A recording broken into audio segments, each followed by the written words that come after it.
putting an end to identity politics. This is the Kevin Jackson Radio Show. Welcome back, everybody. Kevin Jackson here.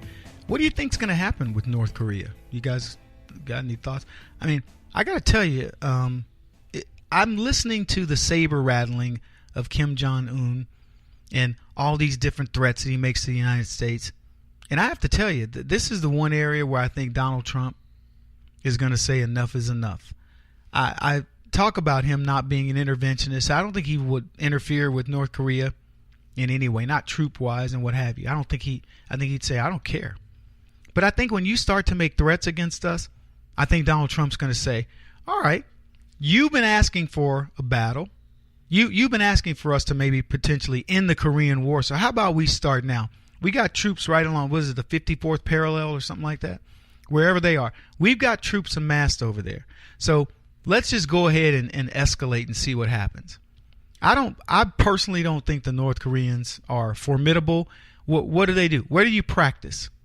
And I think that what makes you formidable, and I'm not Alan West talking here. I didn't study war and all these other things. But I do know this, the backing that you have helps a lot.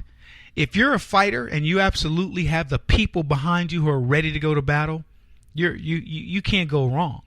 That's what the Roman legions had. They had Maximus, and he had that, his what do they call it, I don't know. They had the special soldiers that fought right alongside him, and then he had a group of people who said, I'd rather be fighting with these guys than fighting on the losing team, and they'd go and just annihilate people.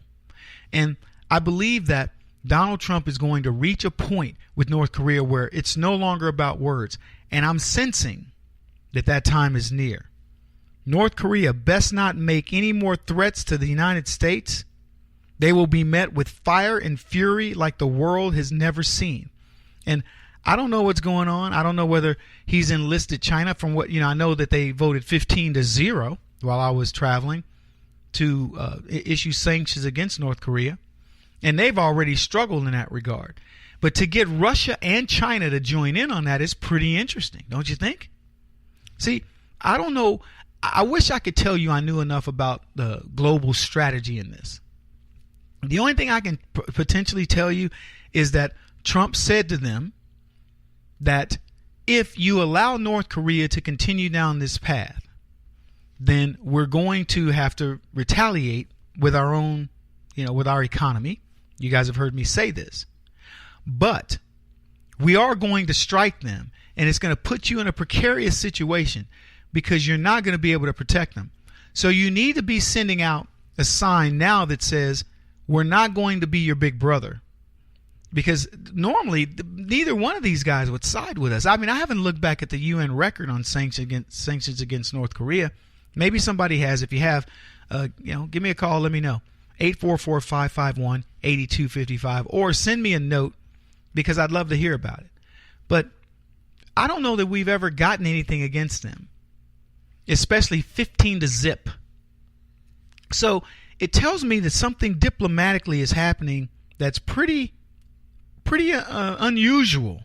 I'm going to shift gears a little bit. I want to talk about Richard Blumenthal, who is Donald Trump called him a phony Vietnam con or something like that. What do you call him? Phony Vietnam con, because he still wanted to look into the Russia probe. And I got to tell you, let me ask you this. I don't want to tell you anything. I want to ask you this. Russia, getting bigger, getting smaller in your eyes. We heard that Mueller was going to be doing some, grand juries and all this stuff. Is it bigger in your eyes, smaller in your eyes? I'll put it to you this way. It's smaller in my eyes. I don't know how you guys feel. It's smaller to me. And I'm curious to see where this thing shakes out. But here's the funny thing. Donald Trump, don't tweet. Stop the tweeting. He tweeted that Richard Blumenthal is a Vietnam con. Now, what happens with the left, and this is an interesting thing, and I'm telling this in the context of the same thing I was talking about earlier with North Korea. Donald Trump is masterful in getting things done in a strange way. And I'll be honest with you, very unorthodox, maybe not the way I or many other people would do it, but he gets it done. And here's Blumenthal. Remember, Blumenthal got discovered. They found out he was lying about his record. So he comes out and he's like, I potentially did, kind of fudge the things that I did in Vietnam and blah, blah, blah, blah, blah. And it blew over. It was done. And I don't know how it works in D.C. Somebody covered his butt and he owed some favors or whatever. So he got to keep his job. And the everything stayed as it should, or as it has been in D.C. But then comes Donald Trump. And I know that there are people that have black book on these guys, and that's the way you're sitting there going, why did that guy vote for that? Like McCain. Why did he vote for, not vote for overturning Obamacare when that's what he said he wanted? And, he's brain damaged, so we may not be able to say anything about why he did it.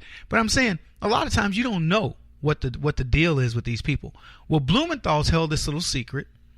Somebody went after him, probably leaked that secret, and he fought his way through it because somebody got him to do something that he didn't want to do, or maybe he was willing to do, but they finally said, okay, we got you over, over a barrel. So maybe he did something. I don't know. But what he didn't expect, and what I know the left doesn't expect, is Donald Trump taking that bit of information and saying, oh, you think you got away with that? And now bringing it back up. Now, again, I haven't had time. I've been a little busy. I haven't had time to look at when's Blumenthal coming up again. Is he one of the senators who's coming up to vote in 2 years? In 2018? If he is, maybe this is a warning shot. You get where I'm going? When Donald Trump now puts you in the spotlight, you're in big trouble. Now, did a campaign for senator reach out to the Trump people and say, hey, don't forget this guy's a phony. He's a fraud, Donald Trump. And Trump goes, you're right. Starts tweeting. But when I came off the road and started looking at my feed, Twitter feeds and things like this, I'm watching Donald Trump call this guy out. And between us girls, I had kind of forgotten about the story. And then it hit me. That was right. This dude is he's a liar. He's a John Kerry. He's been swift boated. And suddenly it's back into the mainstream. And let me tell you what happened. You guys tell me what happens. Donald Trump talked about Border Patrol building the wall. The wall is about to it's getting funded. It's getting built in certain ways. Metaphorically, that wall is being built. You've got people not coming into the country, and we can go into the details or we can just hit the surface. But the fact of the matter is the wall is being built. The number of people crossing over has gone way down. The number of people willing to hire illegals has gone way down. All the things impacting that have gone way down. Now, I don't know what's going on with refugee resettlement. I know Trump's hands were tied in some legislation. But I guarantee you, he's going to stop Muslims from invading this country and setting up terror cells. And he's going to be exporting these guys. So that's what's happening. He talked about trade with China and various other countries. And those trade imbalances are being looked at and being put back into their right course as we speak. Or as I speak and as you listen. All right? So now all I'm telling you guys is when Donald Trump is tweeting something, you better take notice. And if Richard Blumenthal, the senator, believes he can just ignore this, he's wrong. And my bet is, now I'm going to go out on a record here. I don't even know I'm telling you right now, I haven't Googled this man. I don't know who he's running, when he's running. My prediction is he's running in 2018. And if anybody can verify that, let me know. And I'll look it up and I'll let you guys know tomorrow if I was right or if I was wrong. But if he is, Donald Trump's putting him on Front Street. And here's the bigger picture. This is what I'm getting to. He can do this to anybody. This is a shot across the bow.